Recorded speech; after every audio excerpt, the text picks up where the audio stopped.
The wind in Bittersweet Valley does not just blow, it carves. It is a relentless, invisible blade that shapes the land, the timber, and the men who try to tame it. In the winter of 24, the mercury had already begun its long, agonizing crawl toward the basement of the thermometer.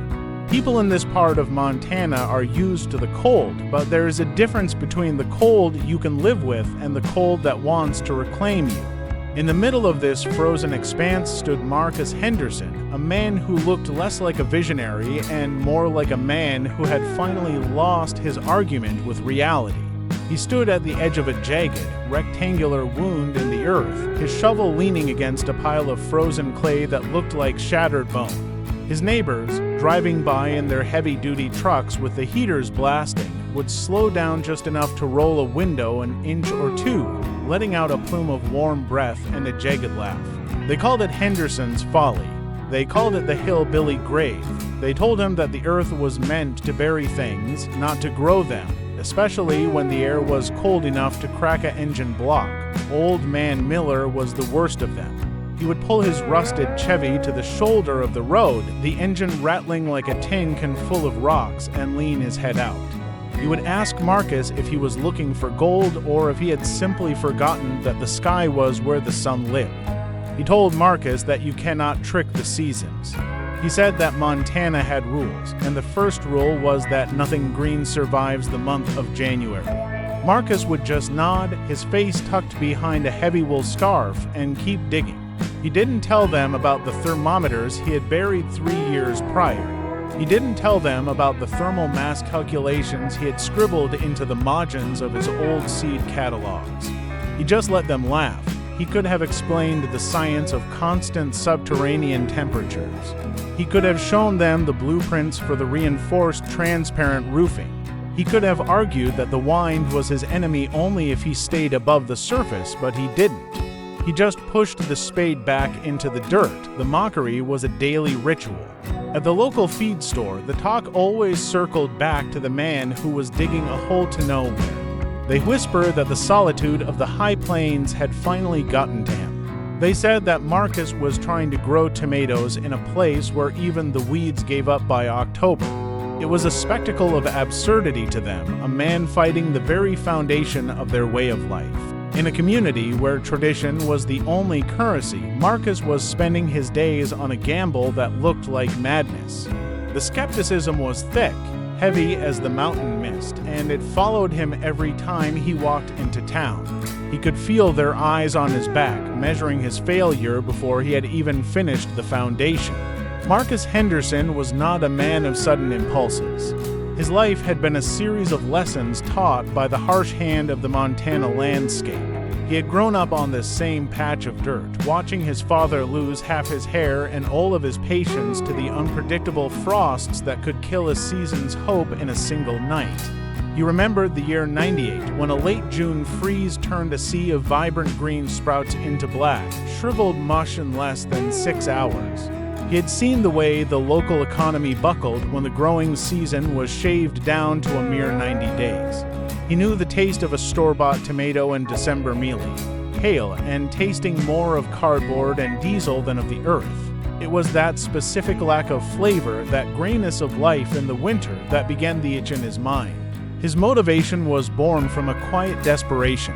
He was a man who loved the land, but he hated the way it dictated his limitations. He spent 3 winters sitting by a wood-burning stove, reading about the ancient civilizations of South America and the way they used the earth itself to shield their crops. He studied the Willipony designs of the high Andes, where farmers grew food at altitudes where the air was thin and the nights were brutal.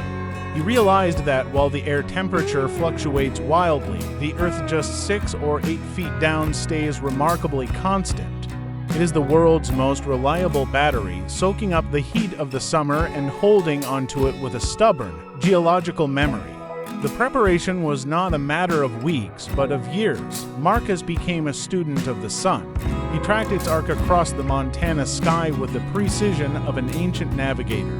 He knew exactly where the shadows fell on the shortest day of the year, the winter solstice, when the sun barely cleared the peaks of the Bitterroot Range. He calculated the angle of incidence required for the light to penetrate deep into a pit without being reflected away by the glass.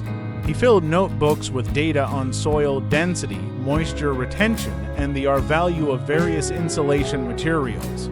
He was looking for a way to create a pocket of summer in the heart of a frozen world. He wasn't just building a greenhouse, he was building a life support system for the soul of his farm. The challenges started before the first shovel hit the ground. He had to source materials that the local hardware store didn't carry.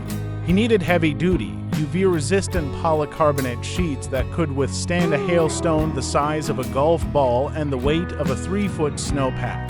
He had to figure out a drainage system that would prevent his subterranean garden from becoming an underground swimming pool during the spring thaw. Every engineer he called told him he was overcomplicating a simple problem. They told him to just build a hoop house and buy more propane for the heaters. But Marcus knew that heaters were a temporary fix for a permanent problem. He wanted a system that worked with the physics of the planet, not against it. He wanted a structure that was passive, silent, and resilient. Then came the physical toll. Digging a hole 40 feet long, 20 feet wide, and 8 feet deep by hand and with an aging, temperamental backhoe is a task that ages a man. The ground in Bittersweet Valley is a mixture of clay and river rock, a stubborn slurry that resists intrusion. There were days when the backhoe's hydraulic lines would freeze and burst, spraying warm, acrid fluid over the white snow. There were days when Marcus's own joints felt like they were filled with the same frozen grit he was trying to move. He was 62 years old, and his body reminded him of that fact every morning when the sun cracked the horizon, but the vision kept him moving. He could see the red fruit hanging in the darkness of the earth. He could smell the humidity and the damp soil even while his nostrils were stinging from the dry, subzero air. The construction phase began in late August, when the rest of the valley was busy harvesting the last of their meager summer crops. While they were canning beans and curing onions, Marcus was laying the first course of cinder blocks. He filled the cores of the blocks with a mixture of sand and insulation beads, creating a thermal break between the cold outer soil and the inner sanctuary. He was meticulous. Every joint was sealed, every angle checked and rechecked. He was building a fortress. The neighbors would drive by and see only the top of his head as he worked in the trench. They would holler from their trucks, asking if he'd found any dinosaur bones yet. Marcus would just lift a hand in a silent wave and go back to his level. By the second week of September, the walls were 4 feet high. He began installing the ventilation tubes, long, black corrugated pipes that ran 20 feet out into the surrounding soil before entering the greenhouse. This was his geothermal intake. The air from the outside would be pulled through these pipes, warmed by the surrounding earth before it ever reached the plants. It was a simple concept, but the execution was grueling. He had to dig secondary trenches, ensuring the pipes had a slight slope to allow any condensation to drain away. He was moving tons of earth, repositioning the very landscape to suit his needs. The community's skepticism turned from amusement to a kind of pity. They thought he was obsessed, a man who had traded his sanity for a hole in the dirt. As October arrived, the first real frost dusted the valley. The goldenrod turned brown, and the large trees on the ridges began their transition to yellow. Most farmers were putting their equipment away, settling in for the long wait until May. Marcus was just getting started. He began the framing for the roof. He used heavy timber, treated to withstand the high humidity he expected to create inside. The roof was the most critical component. It had to be angled at exactly 39 degrees to capture the maximum amount of winter sunlight. If the angle was off by even a few degrees, the plants would starve for light during the darkest months of December and January. He spent 3 days just calibrating the rafters, his hands trembling with the effort of holding the heavy beams in place while he secured the bolts. The dialogue in the valley began to shift. It wasn't just jokes anymore. There was a genuine concern that Marcus was wasting his remaining savings on a pipe dream. A group of men met him at the post office one Tuesday. "Marcus, you've got a good head on your shoulders," Pete the postmaster said, leaning over the counter. But you're fighting God's own design here. If he wanted tomatoes in the winter, he wouldn't have invented Montana. The men nodded in agreement. They spoke of the cost of the polycarbonate, the price of the timber, and the sheer amount of diesel he was burning in that old backhoe. They told him he was going to end up with a very expensive basement and a lot of dead vines. Marcus just smiled, a small, tired movement of his lips. He told them he liked the exercise. He told them he had a craving for a real salad that wouldn't go away. The setbacks were constant. In mid-October, a sudden rainstorm turned the excavation into a muddy nightmare. The clay walls began to slump, threatening to bury the work he had already completed. He spent 36 hours straight in the pit, shoring up the sides with scrap lumber and pumping out the water with a hand pump after his electric one shorted out. He was soaked to the bone, the cold water chilling him to the marrow. He could have quit then. He could have let the earth take it back. He could have admitted that the neighbors were right and that the valley was too strong for one man's ambition, but he didn't. He shoveled the mud until his palms bled, and then he shoveled some more. By November, the structure was finally enclosed. From the road, it looked like a strange, glassed-off scar on the hillside. The polycarbonate panels shimmered in the weak autumn light, reflecting the gray clouds above. Inside, however, the world was changing. The moment the roof was sealed, the temperature began to climb. Even without a heater, the sun's energy was trapped by the thermal mass of the earth and the cinder block walls. Marcus walked into the structure on a day when the outside air was 25 degrees and felt the strange, heavy warmth of a 60-degree afternoon. He stood in the center of the pit, breathing in the air that no longer smelled of frost but of potential. He began the interior work with a feverish intensity. He built raised beds using the very rocks he had excavated from the hole. He filled them with a rich mixture of compost, aged manure, and topsoil he had screened by hand. He installed a gravity-fed irrigation system, using a large black tank positioned at the highest point of the greenhouse to soak up the sun's heat during the day. The water inside would stay warm, ensuring that when he watered his plants, he wouldn't be shocking their roots with the icy liquid from the well. Every detail was an innovation, a response to a problem he had spent years visualizing. The first seeds went into the ground on the 15th of November. It was a symbolic act performed on the day the first major snowstorm was predicted to hit the valley.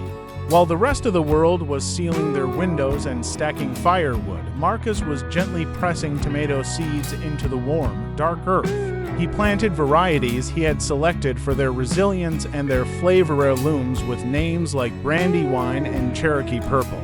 He also planted greens, spinach, and kale, creating a tapestry of life beneath the frost line. The irony was not lost on him. He was planting a garden at the exact moment the world was dying. The neighbors watched from their warm kitchens as the snow began to pile up on the roof of Marcus's creation. They waited for the glass to shatter under the weight.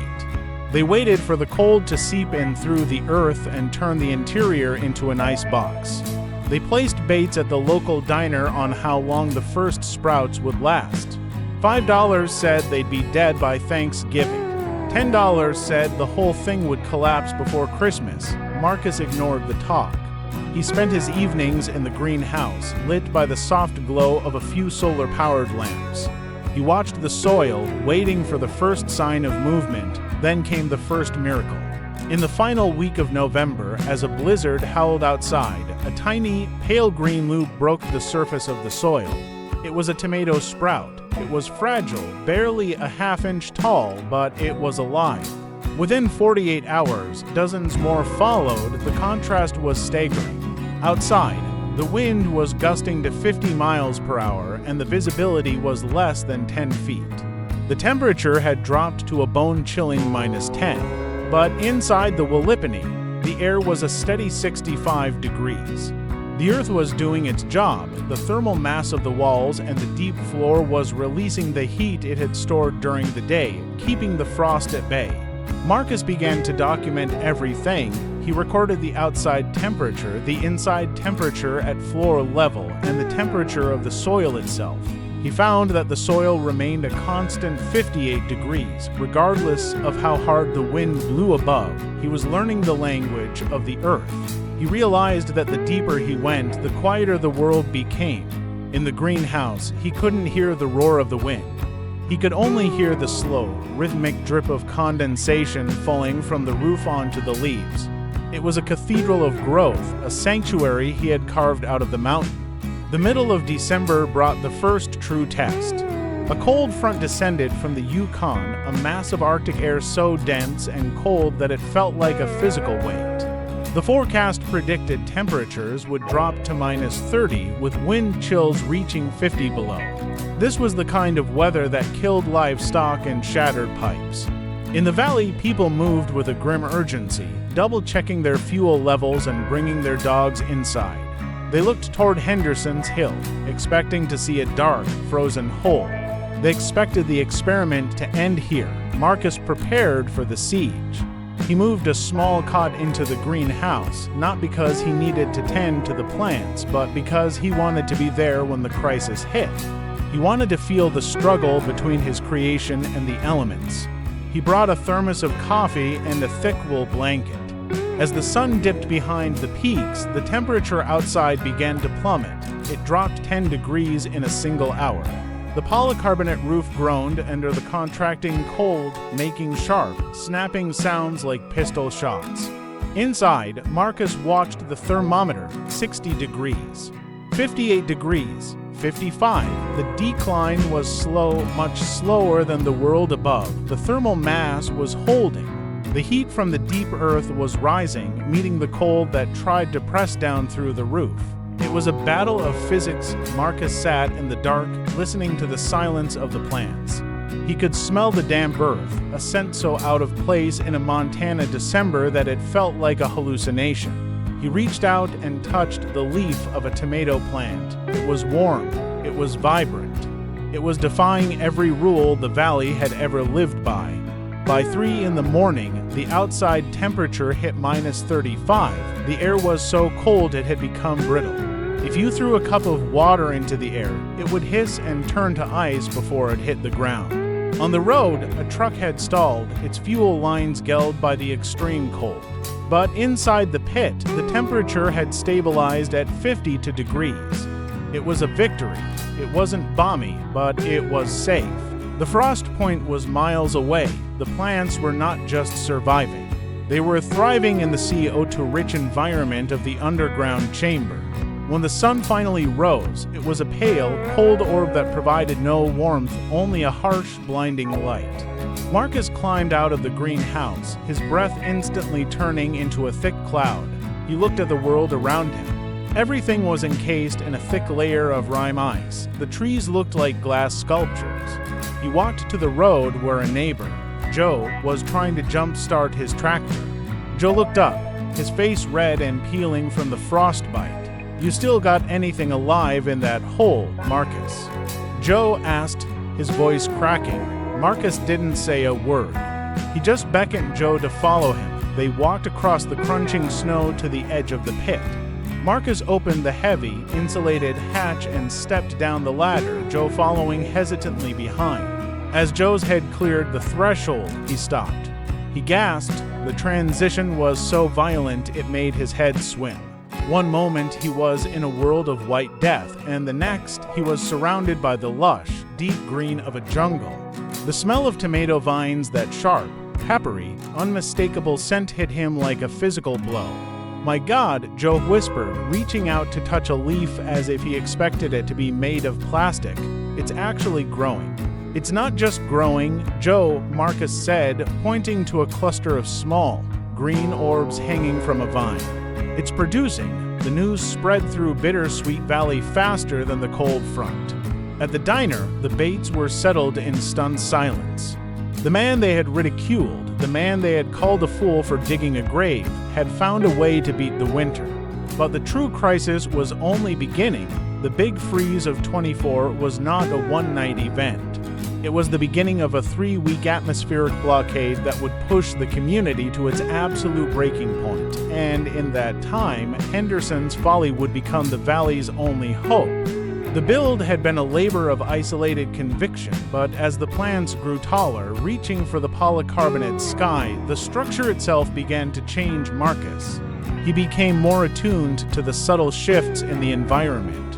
He noticed how the humidity would spike just before a snowstorm, and how the plants would lean toward the light even on the grayest days. He realized that he wasn't just a farmer, he was the steward of a tiny, subterranean planet. He had created a closed-loop system where the waste of one process became the fuel for another.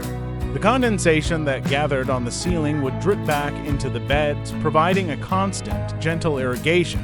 The heat from the decomposing compost in the corner added a few degrees of warmth to the air. He began to experiment with vertical growing, training the tomato vines to climb high toward the rafters. He utilized every square inch of the 40-foot space.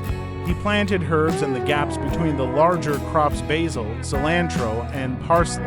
The greenhouse became a sensory overload of green. To walk into it was to leave Montana entirely and enter a dream of the tropics. It was a psychological refuge as much as a biological one. In the middle of the long, dark afternoon, Marcus would sit in his chair among the vines and read, the warmth of the earth seeping into his bones. But the skepticism of the community didn't vanish overnight. It transformed into a wary curiosity. People would drive by slowly, looking at the vent pipes sticking out of the snow, puffing out faint wisps of moist air. They wondered about the cost. They wondered about the labor. They wondered if Marcus had found a cheat code for the life they had all accepted as hard and unyielding. They weren't ready to admit he was right, but they were no longer laughing. They were watching. And as the winter deepened and the supply chains to the isolated valley began to fail due to the blocked mountain passes, the sight of that green glow beneath the snow became a beacon for a town that was starting to get very, very hungry for something fresh. The technical brilliance of the Wallipany lay in its simplicity. Marcus had avoided high-tech solutions that could fail when the power went out. There were no electric heaters to burn out, no complex computer systems to glitch. It was all about mass and light. He had calculated that the floor of the greenhouse, which was composed of 6 inches of dark, heat-absorbent river rock beneath the soil beds, could store enough energy to keep the space above freezing for 5 days even without a single hour of sunlight. It was a terrestrial battery, and it was currently fully charged. As the second week of the freeze began, the wind picked up again. This wasn't just a cold snap. It was a localized disaster. The power lines, weighed down by inches of ice, began to snap like toothpicks. One by one, the houses in the valley went dark. Furnaces died. People huddled around wood stoves, watching their breath in their own living rooms. The grocery store's refrigerated section was useless, and the fresh produce, what little of it there was, turned to mush as the store's interior temperature dropped. It was in this moment of collective vulnerability that the valley's perception of Marcus Henderson began its final permanent shift. The final days of the construction were a race against a clock that only Marcus could hear ticking. He spent hours inside the pit, adjusting the tension on the support wires that held the primary rafters. He knew that the weight of a Montana snowpack was not a theoretical concept. It was a crushing reality that had leveled barns twice as sturdy as his greenhouse. He reinforced the northern wall with an additional layer of earth-burned tires, filled with compacted soil and faced with a stone veneer. This wasn't just for aesthetics, it was a secondary heat sink. During the few hours of winter sunlight, these dark stones would soak up every photon, radiating that warmth back into the beds long after the sun had dipped behind the jagged horizon. He calculated the thermal mass of the stones, knowing that every pound of rock was another minute of safety for his plants. He worked until his fingers were numb and his back felt like it had been fused into a single, aching rod of iron. The internal climate was a delicate balance of physics and biology. Marcus had installed a series of passive vents at the floor level and near the peak of the roof. These weren't powered by fans, they relied on the natural stack effect. Warm air would rise and exit through the top, while cooler, oxygen-rich air would be drawn in through the geothermal tubes. It was a breathing building, a lung made of earth and plastic. He spent an entire afternoon calibrating the manual dampers, watching the way smoke from a small candle drifted through the space. He needed to ensure there were no dead zones where cold air could pool and stagnate. If a pocket of frost settled on a single leaf, the rot would begin and a season's work could be lost in a matter of hours. He was obsessed with the movement of air, seeing it as the invisible blood of his garden. The community's skepticism reached its peak just as the roof was being sealed. A local contractor named Sarah, who had built half the houses in the valley, stopped by to look at the framing. She didn't laugh like the others, but her assessment was grim. "Marcus," she said, leaning against the timber, "the expansion and contraction rates of that polycarbonate against the pressure of the earth are going to create shear points. You're looking at a structural failure by February. The pressure of the frozen ground expanding will crush these walls like an eggshell." She pointed to the cinder blocks, her voice clinical and detached. "You didn't use enough rebar. You didn't account for the permafrost heat." Marcus listened, his face a mask of quiet resolve. He told her he had used a floating foundation design, allowing the structure to move slightly with the earth rather than resisting it. She just shook her head and walked away, her boots crunching on the frozen mud. She could have offered to help. She could have suggested a better bracing system. She could have shared her expertise, but she didn't. She just walked away, leaving him alone in his hole. The technical specifications of the water system were another point of quiet brilliance.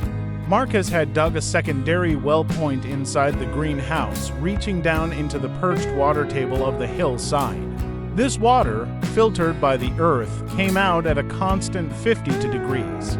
He used a manual pitcher pump to fill the black barrels that lined the northern wall. These barrels served a dual purpose. They were his primary irrigation source and his largest thermal battery. During the day, the black plastic absorbed the sun's radiation, and at night, the thousands of gallons of water slowly released that heat into the air. He calculated that for every degree the water dropped, it released enough BTS to keep the air 5 degrees warmer than it would otherwise be. It was a silent, liquid furnace that required no fuel and made no sound. As the first week of December bled into the second, the atmosphere over the valley began to change. The usual winter patterns were replaced by an eerie, breathless stillness. The birds vanished. The deer moved down from the high ridges into the thickest parts of the timber. The old-timers at the diner stopped talking about the weather and started watching the barometer. The pressure was dropping at a rate that suggested a collapse of the local weather system. They called it a polar vortex, a term that felt too modern for a valley that lived by the almanac. It was a mass of air that had been sitting over the Arctic Circle, gathering cold and malice, and it was now sliding down the spine of the Rockies like a slow-moving glacier. The big freeze arrived on a Tuesday. It didn't come with a storm or a roar. It came with a silence so absolute it felt like the world had stopped breathing. By 4 in the afternoon, the sun was gone, hidden behind a haze of ice crystals that turned the sky into a sheet of dull aluminum. The temperature dropped from 10 above to 10 below in 90 minutes. By midnight, it hit -30. The trees in the forest began to explode. The moisture inside the trunks would freeze and expand so rapidly that the wood would shatter with a sound like a high-powered rifle shot. It was the sound of the forest dying. In the houses across the valley, people huddled around their stoves, listening to the wood frame walls of their homes groan and pop under the stress of the contraction. Marcus was in the Willipony when the power went out. The lights of the valley flickered once, twice, and then vanished. The silence of the greenhouse became even deeper. He lit a single kerosene lantern, the yellow flame casting long, dancing shadows across the rows of vibrant green vines. He checked the thermometers. Outside, the mercury had bottomed out at -42. Inside, at the leaf level, it was 54 degrees. He felt a surge of adrenaline that was almost like fear. This was the moment of truth. He was at the absolute limit of his design. The delta, the difference between the inside and outside temperatures, was nearly 100 degrees. It was a physical impossibility. a defiance of the laws of thermodynamics as the valley understood them. The sensory details of the crisis were vivid and terrifying. Marcus could hear the ice forming on the outside of the polycarbonate roof, a thick, crystalline shell that acted as a secondary layer of insulation. He could smell the sharp, metallic tang of the Arctic air as it tried to seep through the seals of the doors. He could see his own breath in the air, a faint mist that vanished as it moved toward the center of the room. But when he touched the soil, it was warm. It felt like a living thing. The earth was holding its breath, protecting the life he had entrusted to it. He sat on his cot, wrapped in a heavy wool cloak, and watched the tomato plants. They didn't look like they were in a crisis. They looked like they were in a garden in July. The deep green of the leaves was a visual scream against the white world above. In the valley, the situation was becoming desperate. The propane trucks couldn't move because the diesel had gelled in their tanks. The electric grid was shattered by the weight of the ice on the lines. In the smaller cabins, people were running out of wood. The grocery store had been stripped of everything edible, and the fresh produce had been the first to go, turning into blackened, frozen lumps in the first few hours of the outage. Old Man Miller, the man who had mocked Marcus the loudest, was sitting in his kitchen with 3 coats on, watching the frost crawl across the inside of his windows. He thought about his own garden, a patch of dead, frozen stalks under 4 feet of snow, and he felt a pang of something that wasn't quite regret, but was close to it. The validation began on the 3rd day of the freeze. The sun finally broke through the ice haze, a cold, brilliant light that had no warmth but plenty of luminosity. Marcus looked up through the roof and saw the sky, a deep, bruising blue. He knew that the sun would start to recharge his thermal batteries, but he also knew that the community was suffering. He did something that his neighbors would have considered insane. He harvested 3 baskets of tomatoes. They were heavy, ripe, and smelled like sunshine and soil. He packed them into insulated bags and began the long, treacherous walk toward the main road. The wind was still biting, a sharp-edged thing that cut through his layers, but the weight of the fruit in his hands felt like a shield. He reached the first house, a small ranch owned by a young couple with 2 small children. They opened the door, their faces pale and drawn, the smell of wood smoke and unwashed clothes heavy in the air. Marcus didn't say much, he just handed them a bag of tomatoes. The mother looked into the bag and started to cry. She hadn't seen anything green in 3 weeks. She reached out and touched a tomato, her thumb sinking slightly into the warm, yielding flesh. It was a miracle. It was a piece of summer delivered in the middle of a nightmare. Marcus moved on to the next house and then the next. He became a ghost in the snow, a man carrying the impossible fruit of the earth through a frozen wasteland. The realization hit the community like a physical blow. They'd spent months laughing at the man in the hole, and now that man was the only one with something fresh to eat. They realized that their traditions, their rules of Montana farming, were not laws of nature but limitations of imagination. They'd been fighting the cold for 100 years, trying to overpower it with fire and steel, while Marcus had simply invited the earth to help him hide from it. The mockery vanished, replaced by a profound, humbled curiosity. One by one, as the temperature began its slow climb back toward 0, the neighbors began to appear at the edge of the pit. They didn't come to mock, they came to see. Marcus stood at the entrance, his face worn but his eyes bright. He invited them down, a few at a time. The transition was always the same, the gasp as the warm air hit their faces, the silence as they looked at the towering tomato vines, and the way they would inevitably reach out to touch the soil. It was an emotional realization of survival. They weren't just looking at a green house, they were looking at a way out. They were looking at a future where they weren't at the mercy of the seasons. Marcus talked to them not as a man who had won a bet, but as a man who had found a secret and wanted to share it. He explained the angles of the sun. He showed them the geothermal tubes. He let them feel the warmth of the black water barrels. The validation wasn't just in the tomatoes. It was in the shift in the community's spirit. The fear of the freeze was replaced by the excitement of innovation. They started asking questions. How deep do I have to dig? What kind of plastic did you use? Can I grow peppers in there too? Marcus answered every question with the patience of a man who had spent 3 winters thinking about nothing else. He told them that the earth was a gift they had been ignoring. He told them that the wind was only an enemy if you stood in its way. He told them that innovation was just a matter of listening to the land instead of trying to shout over it. As the snow began to melt in late February, the valley didn't return to its old ways. The hardware store ordered 40 rolls of polycarbonate. The local backhoe operator was booked for the next 6 months. There was a sound in the air that hadn't been there before, the sound of shovels hitting the earth.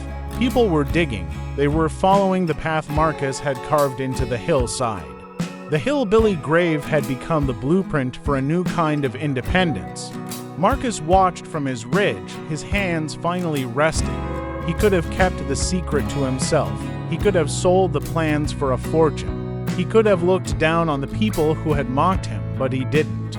He spent his days going from hole to hole, helping his neighbors calculate their sun angles and check their drainage. He was building more than a garden.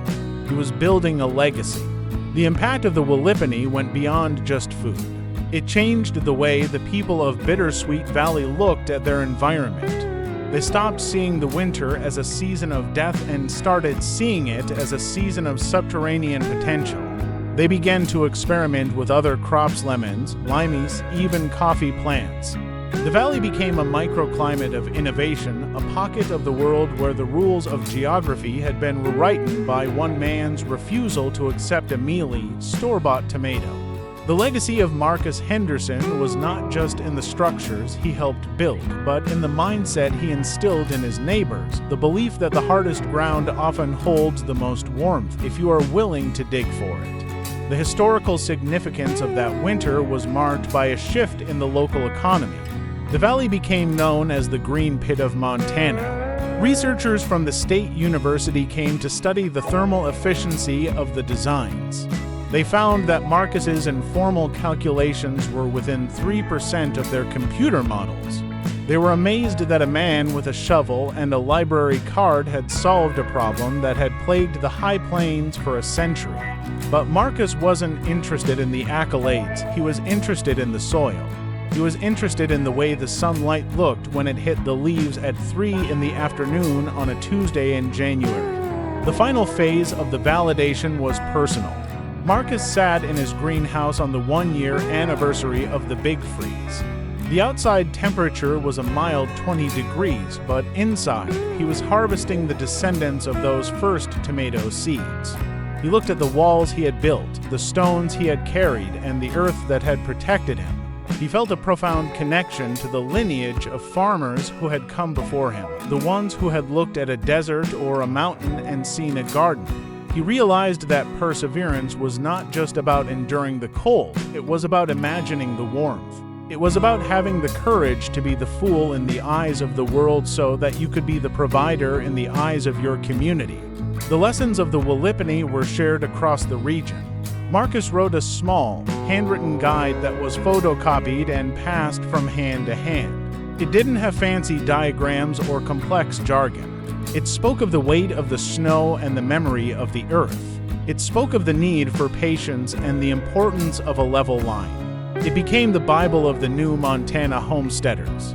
The spread of the technique was rapid and transformative. By the 3rd year, there were over 50 underground greenhouses in the valley. The winter landscape was dotted with shimmering glass roofs, each one a testament to the man who had dared to dig. As the years began to stack like cordwood against the side of the Henderson barn, the legacy of that first underground harvest transformed from a local miracle into a regional revolution. Bittersweet Valley was no longer just a place that survived the winter. It was a place that had learned to thrive within it. The shimmering polycarbonate roofs that had once been seen as scars on the hillside were now regarded as badges of honor, jewels of resilience that spoke of a community's refusal to be broken by the Mercury's descent. The spread of the technique was not fueled by corporate marketing or government grants, but by the quiet, undeniable testimony of a fresh tomato in the middle of a blizzard. It was a grassroots movement in the most literal sense, spreading through the exchange of seeds, the lending of backhoes, and the late-night kitchen table conversations where blueprints were drawn on the back of old envelopes. The adaptations of the design began almost immediately as the younger generation of farmers took Marcus's foundation and added their own layers of modern ingenuity. They saw what he had done with gravity and thermal mass, and they looked for ways to optimize every single calorie of heat. Some began integrating small, high-efficiency solar arrays to power low-voltage fans, ensuring that even on the stillest, coldest days, the air circulation was perfect. They experimented with different types of thermal mass, moving beyond river rocks to recycled glass cullet or phase-change materials that could store even more energy per cubic foot. They developed automated venting systems that reacted to the humidity levels, opening and closing with a silent, hydraulic precision that mimicked the breathing of the earth itself. Marcus watched these improvements not with the jealousy of an inventor, but with the pride of a teacher. He saw his original vision being polished and refined, stripped of its rough edges and scaled to meet the needs of larger families and even small commercial ventures. He could have claimed a patent on the specific angle of his rafters. He could have charged for the consultations he gave freely over fences and during church socials. He could have guarded his soil recipes and his seed selections like a hoarded treasure, but he didn't. He understood that the true value of an innovation is not in what it earns the creator, but in what it saves for the community. He believed that knowledge was like water. If you dam it up for yourself, it eventually turns stagnant, but if you let it flow, it brings life to everything it touches. The philosophy of sharing became the bedrock of the Bittersweet Valley culture. A new tradition emerged where, upon the completion of a neighbor's Walipini, the community would gather for a seeding in ceremony. Everyone would bring a cutting or a handful of seeds from their own underground gardens, ensuring that the new structure was born with the genetic diversity and the collective luck of the entire valley. This wasn't just about agriculture, it was about social insurance. In a world that felt increasingly fractured and fragile, the people of the valley had found a way to stitch themselves back together through the shared labor of the earth. They realized that when your neighbor has food in February, you are all safer. The long-term impact on the health and economy of the region was measurable and profound. The local clinic reported a significant drop in seasonal depression and nutritional deficiencies that had plagued the high plains for generations. The elderly, who often suffered the most during the long, gray isolation of the Montana winter, found a new sense of purpose in tending to the subterranean greens. The grocery store in town, once a place that sold only wilted lettuce and mealy apples during the off-season, became a hub for the valley-grown label. Even in the dead of winter, the shelves were stocked with vibrant kale, crisp peppers, and those legendary Henderson tomatoes. The money that used to flow out of the valley to distant industrial farms stayed in the pockets of local families, strengthening the community from the inside out. The historical significance of Marcus's work was eventually recognized far beyond the borders of Montana. Agricultural historians began to cite the Bittersweet Valley model as a prime example of appropriate technology, solutions that are suited to the social and environmental geographic conditions of the region. They noted that while the world was looking for high-tech, energy-intensive ways to bypass nature, Marcus Henderson had found a way to lean into it. He had utilized the constant temperature of the Earth's crust, a resource that had been beneath his feet his entire life, and had combined it with the simple physics of the sun's path. It was a victory of observation over brute force.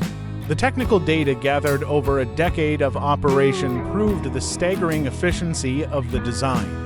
The Henderson Walipini averaged an internal temperature of 58 degrees Fahrenheit throughout the winter, even when the external air plummeted to 40 below zero for extended periods. The total energy cost for maintaining this environment was essentially zero, save for the manual labor of the farmer. The water consumption was 60% lower than a traditional surface greenhouse because the humidity was naturally trapped by the earth walls and the lack of wind-driven evaporation. It was a masterclass in resource management, a closed-loop system that functioned with the quiet reliability of a heartbeat. As Marcus reached his 80th year, he could often be found sitting in the original pit, the one the neighbors had called a grave. The timber had silvered with age, and the polycarbonate had been replaced once, but the structure was as solid as the day he finished it. The vines were thick and gnarled, like the hands of the man who planted them. He would sit there in the humid warmth, listening to the muffled sound of a blizzard howling 6 feet above his head. He felt a deep, abiding peace in the silence. He had lived to see a world where the winter was no longer a period of waiting, but a period of becoming. He had seen children grow up knowing the taste of a real tomato in January, a small thing that changed the way they perceived the possibilities of their lives. His philosophy on knowledge sharing was often distilled into a single thought he shared with the students who began to visit from the university. He would tell them that the earth is always talking, but most people are too busy trying to outshout it to hear what it's saying. He would tell them that a shovel is a tool of discovery, not just a tool of labor. He would tell them that the greatest innovations are often just old truths rediscovered and applied with a bit of modern grit. He had become a sage of the soil, a man who had looked into the dark and seen the light, not at the end of a tunnel, but in the heat of the clay. The profound lesson of the Henderson folly is one of radical perseverance. It is a reminder that the majority is often just a collection of people who have stopped looking for a better way. It is a testament to the fact that one person, armed with a clear vision and a willingness to be mocked, can change the trajectory of an entire landscape. Marcus could have listened to the laughter. He could have accepted the limitations of his climate. He could have spent his winters like everyone else, huddled by a stove, waiting for the world to turn green again. But he didn't. He chose to dig. He chose to believe that the earth was a partner, not an adversary. The story of the man who grew tomatoes at 40 below zero became a piece of American folklore, a modern-day legend that resonated with the core values of the rural spirit. It spoke to the grit, the independence, and the quiet brilliance of the American farmer. It reminded a fast-paced, digital world that there are some things that cannot be rushed, and some secrets that can only be unlocked through the slow, methodical labor of the hands. The legacy of Bittersweet Valley is a beacon for anyone facing a cold and unyielding season. It is a promise that if you are willing to go deep enough, if you are willing to shield your vision from the wind and keep your seeds warm in the dark, you can harvest a miracle in the middle of a wasteland. The final reflection on Marcus's journey is one of community and connection. He didn't just build a structure, he built a bridge between the seasons and a bond between his neighbors. He turned a valley of skeptics into a valley of visionaries. He proved that the most stubborn ground can be the most protective, and that the harshest winter is no match for a heart that refuses to freeze. As the sun sets on the Bitterroot Range, casting long, purple shadows over the snow-covered mounds of 50 underground gardens, the glow from the glass roofs remains. It is the light of 1,000 miniature suns trapped in the earth, feeding a community that learned, finally, how to live in harmony with the cold. They could have stayed on the surface.